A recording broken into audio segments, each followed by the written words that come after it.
Grabatzen ari garen unean goizeko 10:13 minutu igaro diren honetan, bihar Iruñeko Labrit pilotalekuan, Asier Agirrek eta Joanes Bakaikoak jokatuko duten buruz-buruko B serie txapelketako finalaren atarikoa eta pronostikoa egingo ditugu.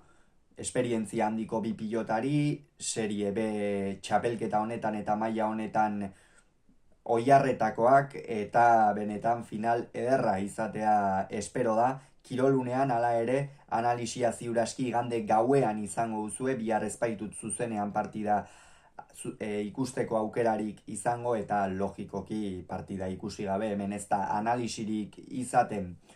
Kontua kontu, bi pilotariek ze ibilbide izan dute, non egongo dira norgehiagokaren gakoak, nor da favorito, horie guztiak bideo honetan aletzen saiatuko gara.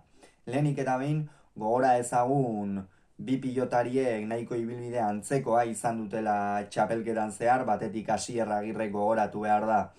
Aurre kanporak eta jokatu zuela txapelketa nagusian sartzeko, Beñat Senaren aurka Tolosako Beotibar pilotalekuan azkenerako ez zuen irabazterik izan, denbora luzean irabazten joan zen, baina azkenerako fisikoki akituta eta Senarrek inposatutako erritmoari ezin jarraiki ibili zen Arrotxapea auzoko pilotaria, eta gero enpresak zuzenean B serie txapelketako ligaxkan sartu zuen eta hemen maila ederra eman du. Txapelketari hasiera ona eman zion, gero galdu egin zuen eta gero partida erabakigarrian irabazi, eta Joanes Bakaikoak ere oso antzeko ibilbidea eduki du bakarrik, ez zuela txapelketa nagusiko atarikoa jokatzeko aukerarik izan Joanes Bakaikoak, eta ondorioz zuzenean B serie mailan sartu zuten eta bertan ere ligaxkan sartu zen ala ere zuzenean final zortzirenetako norgehiagokarik jokatu beharrik gabe. Horregatik, esango nuke batetik ezaugarri oso antzekoko bi pilotari direla, Agirrek 30 urte ditu jada, Bakaikoak 28, adinez ere adinkideak ezpadira ere oso hurbilekoak, eta B serie mailan bideo hasieran esan dugun bezala denbora asko daramatenak eta esperientzia handia dutenak, eta hori gainera esango nuke final erdietan erakutsi zutela. Batetik Agirrek txapelketa oso ona jokatu duen Joseba Aldaberen aurka, eta Joanes Bakaikoak Iraizu Bizarretaren aurka. Biek ala biek erraz atera zituzten euren final erdietako partidak, eta esan daiteke finalera txapelketa osoko mailarik onenean iritsi direla, eta horregatik ez dago erraza antzematen nondik nora joan daitekeen partida.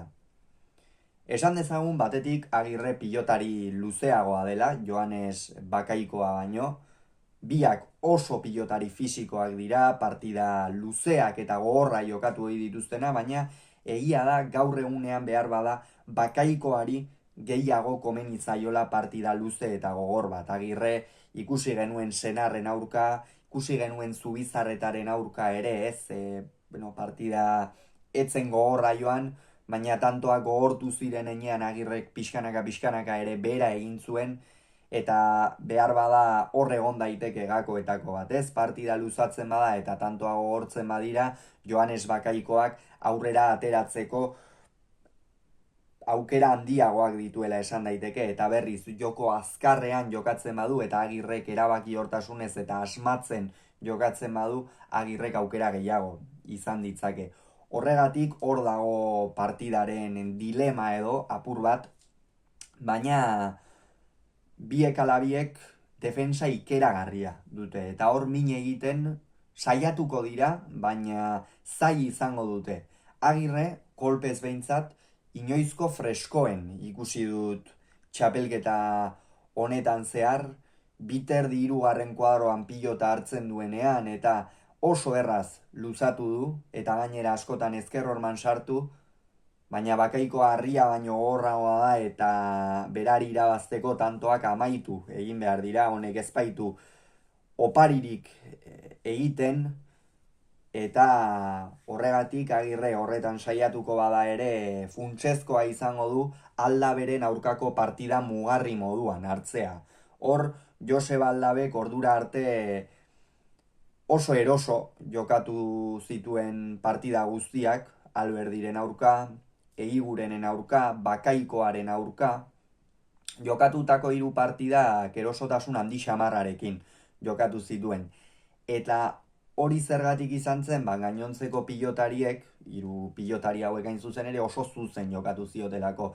Pilotaria guztiak erdian uzten zizkioten eta Aldabek erakutsi zuen ezker horman sartzeko gaitasun hori bazuela eta hor minik eragarria egiten zuen gero. Naiz eta bat gehiago jotzera behartu, dejadaren bitartez edo jada aurkarian ekatuta zegoen ez tantoa amaitzen zuelako. Baina Asier Agirrek oso bestelako jokoa egin zion, hori ere noski ikasita joango zen Azkoitiako gurea pilotalekura Arrotxapeako pilotaria, eta aldezka jokatu zion, asko jokatu arazi zion aldezka, eta horrek min handia egin zion Aldaberi. Eta Bakaikoaren aurka ere antzeko zerbait egin beharko du. Bestela Joanes Bakaikoak pilota aurrean hartzen duenean eta baitakigu bere eremu motz horretan oso ongi dakiela zirrikituak bilatzen, oso ongi dakiela aurkariari min nola egin.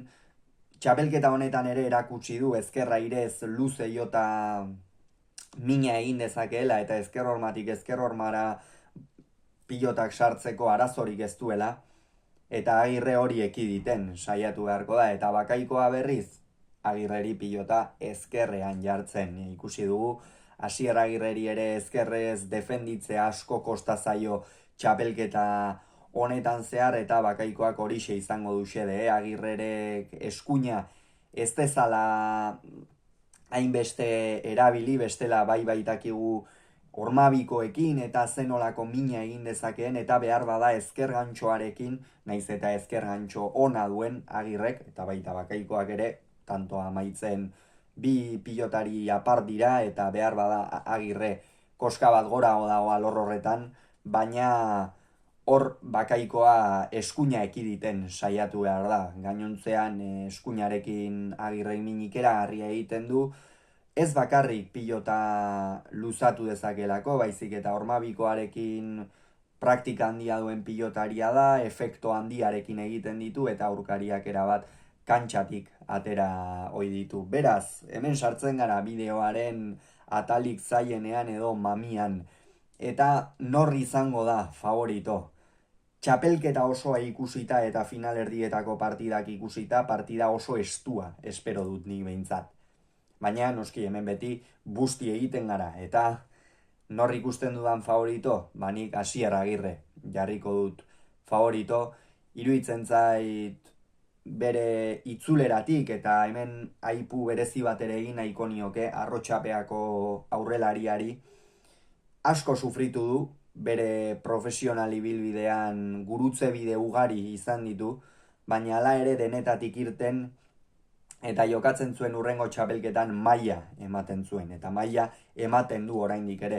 Gogoratu behar baita, Muruaren aurkako lauterdiko txapelketako partida erabakigarri horretan min hartu zuela, partida amaitu zuen azkenerako okerrezpanago, baina gero jada ez zuen urrengo partida jokatzerik izan, finalerdia hain zuzen ere lauterdikoa.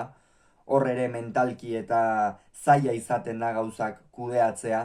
Binakako B-serie txapelketan sartu zuten, Ugarte Mendiarekin batera, lehen da biziko partidak ez zituen jokatu, Iruinsemeak, eta ondorioz hor gurutze bidea are handiagoa zen, ez zuten gainera txapelketan euren maila eman, eta orain buruzburukoan sartu dute, eta bigarren aldiz jarraian, txapelaren borroka horretan ibiliko da, lehengo urtean Larrazabalen aurka galdu zuen, baina jada lauterdian badu txapela, Binaka ere badu txapela, buruzburu falta zaio, eta iruditzen zait Asier Agirrek ezin duela bere ibilbidea B-serieko 3 txapelak irabazi gabe amaitu, urte askoan zehar eta konstantzia handiarekin oiharretako bat izan baita.